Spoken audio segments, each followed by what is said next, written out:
The Red Sea Crossing.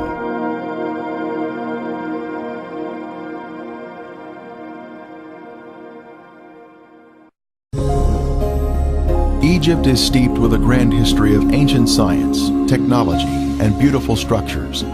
But is there evidence of the children of Israel ever living there?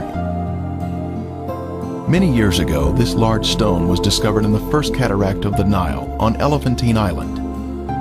The inscription states, "For 7 years, there had been no satisfactory inundation of the Nile. As the result of this, grain of every kind was very scarce." In this terrible trouble, King Chesser remembered the god Imhotep, who had once delivered Egypt from a similar calamity. Imhotep can be found in Egyptian history in many places, and it appears he was a sage who was elevated to a god over a period of centuries after his death. Perhaps most confident was Imhotep, the architect who probably conceived of building Zozer's tomb completely from stone. Known as a sculptor, a priest, a healer, Imhotep is considered the preeminent genius of the Old Kingdom. Imhotep had even saved his country from famine. Could Imhotep and Joseph have been one and the same person? We head to Saqqara, Egypt, a short distance south of Cairo. This is where the first pyramid was built in ancient Egypt. It is called the Step Pyramid due to the distinct levels in its shape.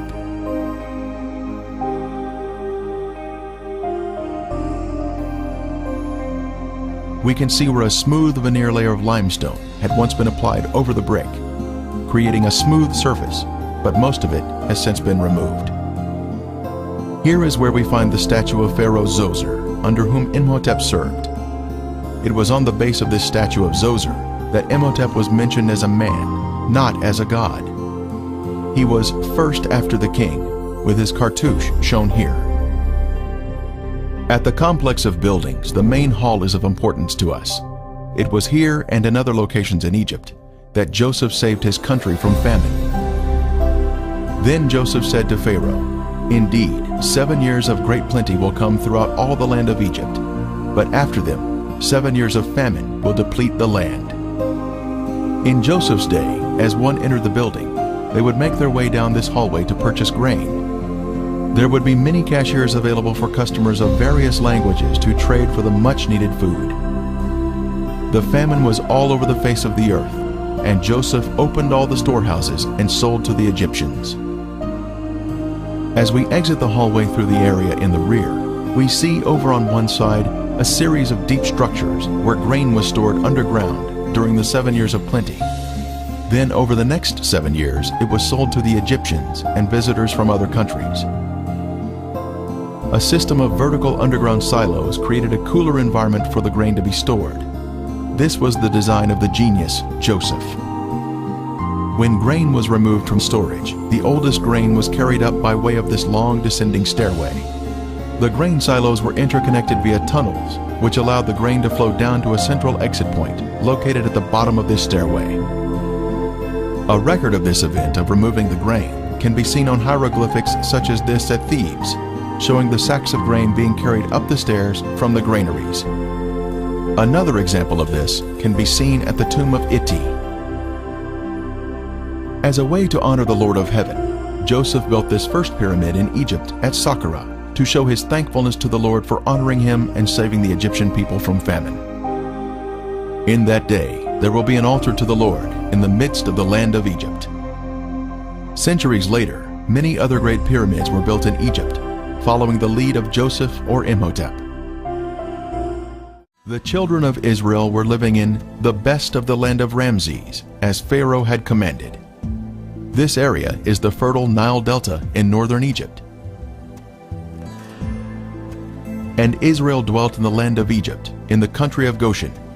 This also describes the fertile Nile Delta. The Nile Delta is shown here at the northern termination of the Nile, full of lush vegetation, in contrast to the surrounding desert. On the night of Passover, the firstborn in each Egyptian home died in the final plague. Then the children of Israel left Egypt that same day. And the children of Israel journeyed from Ramses to Succoth.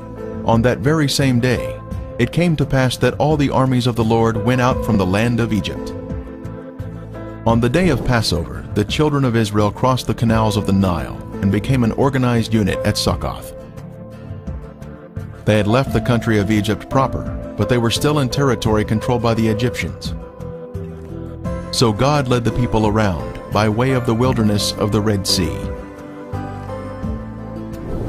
The wilderness of the Red Sea is what we call today the Sinai Peninsula, which is surrounded on two sides by the Red Sea.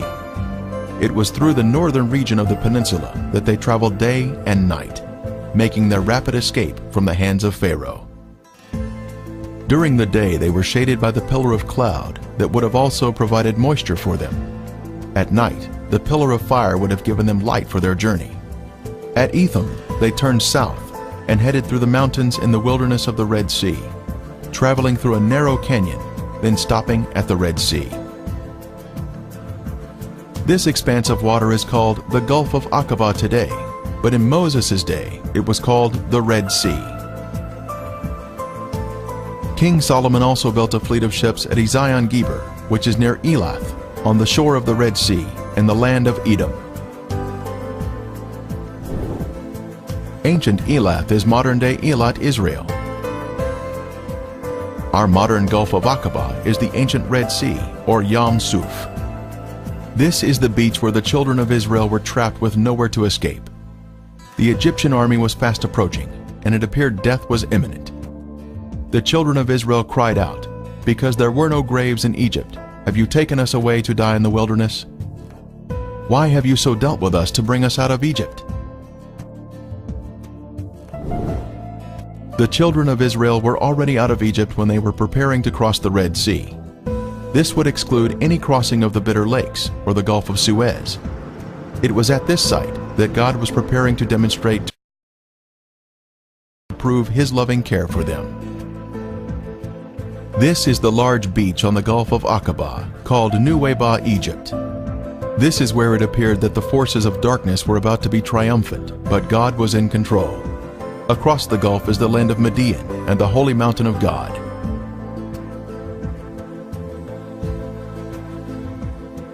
They were to camp between Migdol and the sea, Migdol meaning a fortified city or tower. At the north end of the beach are the remains of an ancient fort, still partially standing today. It was once a three-story structure, capable of housing hundreds of Egyptian soldiers who could have prevented any northern escape from the beach. The location is precisely at the narrowest point of land, between the mountains and the sea, in order to control the movement of travelers through the area. The fortress today is receiving a fresh coat of stucco, which is unfortunately covering up the original stone blocks. At the front of the fortress, we were able to see the stonework that formed the entrance into the structure.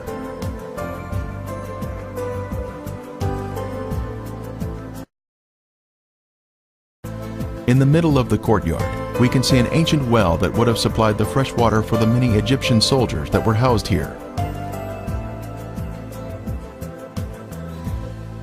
Outside, we can see how tall the structure had been in its former days, a full 3 stories in height.